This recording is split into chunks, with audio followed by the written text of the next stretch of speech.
Let's talk about the different types of antibiotics. All these are antibiotics, meaning they treat bacterial infections, not viral infections. Okay, the first antibiotic on our list is sulfonamides, also known as sulfa drugs. The prefix to remember is sulfa, which is really easy to remember because the medication name is sulfonamides. The next one is fluoroquinones. The suffix here is fluoxin, like ciprofloxacin, gemifloxacin, and so on. And NCLEX loves to test on a common side effect of this medication, which is increased risk for tendinitis and tendon rupture. I like to remember this by the memory trick. Your tendon is near the floor and can rupture due to fluoroquinones.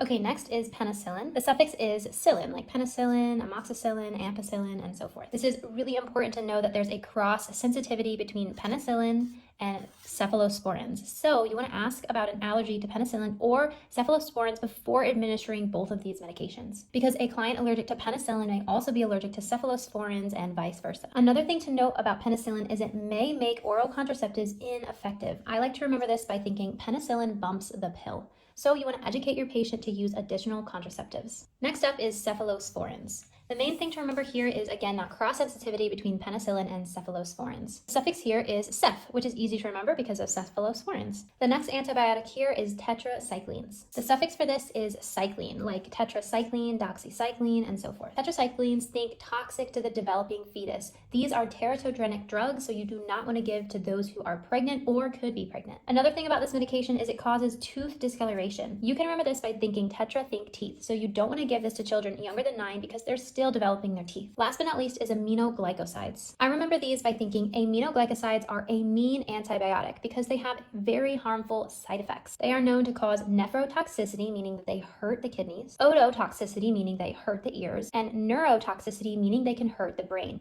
Again, these are a mean antibiotic. That's all for a quick NCLEX review on antibiotics. You can find all this information and more pharmacology help in the Complete Nursing School bundle. Happy studying, future nurses!